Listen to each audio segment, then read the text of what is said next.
Wig. My name is Tiffany Boston. I am from the Swahump Nation. I am a youth from Canoe Creek Indian Band. I currently live in Williams Lake, and I want to know what reconciliation means. In 1920, the Deputy Superintendent of Indian Affairs made it mandatory for all Native children between ages 7 to 15 to attend one of Canada's residential schools. Duncan Campbell Scott said, "I want to get rid of the Indian problem. I do not think, as a matter of fact, that the country ought to continuously protect a class of people who were able to stand alone. Our objective is to continue until there is not a single Indian in Canada." I turned to grade 7. It was time for me to go into Williams Lake Residential School, and we've been getting loaded into a vehicle. Mind you, it's a truck, like a cattle truck or something. And then I was so excited to go to residential school in Williams Lake with my friends that we're finishing grade 7 with. And next thing I knew, my parents came around with the wagon, and this is like in September.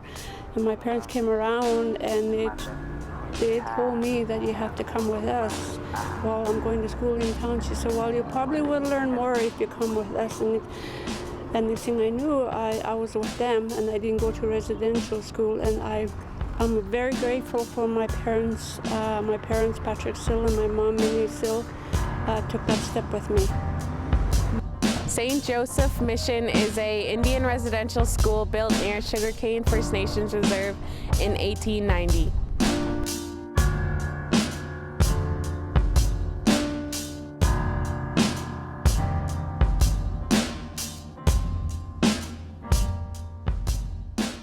For me, it's a long time coming, especially for the First Nations.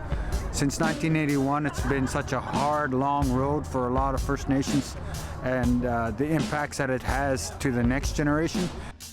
I have always wanted to know fully what happened inside residential schools. Most of my knowledge of residential schools has come from websites, online sources, people outside my family, documentaries such as We Were Children. I wish I could say textbooks, but we are not really taught about this subject inside school. Most non-Aboriginals don't even know, not even close to what kind of bad stuff went on during these times. I feel it is just as important for non-Aboriginals to know. You know, I always believe that forgiveness takes one. It's a choice that you can make, but reconciliation really is about more than one.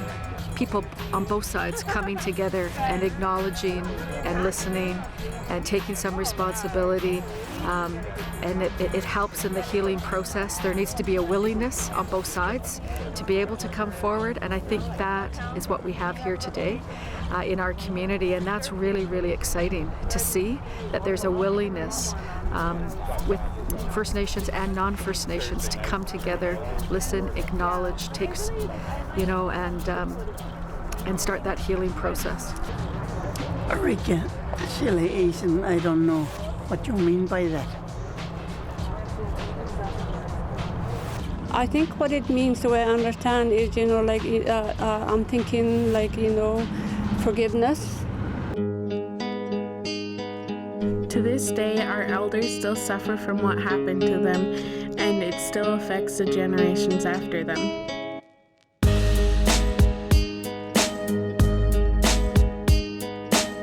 We are doing what we can to help our people heal by having conferences, events, ceremonies, even making documentaries. There is even a Indian Residential School Survivor Society and residential school crisis phone lines. That is what reconciliation means to me. At the time when I was at the residential school, the nuns, priests, brothers tell us never to talk about it again when we leave from there. When we left. So when nowadays they say it's better for you to talk about our life at the residential school. So I think that's the first step, is just listening, understanding what's happened, so we can acknowledge and honor and learn from that. And so then together we can chart our course of how we can be respectful, not make similar mistakes, and be able to move forward together. If we're going to move forward, is that like what you guys are doing, interviewing people and all that. We talk about it, and like it'll never go away. It'll always be there, right? So therefore, it's good to talk about it. Our people want to heal. We cannot forget is that there was a school here. Put it into the past. And it was one of the worst in Canada. And forget about residential schools. Its legacy still remains with the First Nations. But I think it will never be forgotten. Let's change that legacy. Let's create something more for the next generation. Your generation told my generation. I will tell the next generation. And they will tell the generations after them. We are the teachers, the messengers for the future of our mother, the youth, the peace era. The youth, the peace era.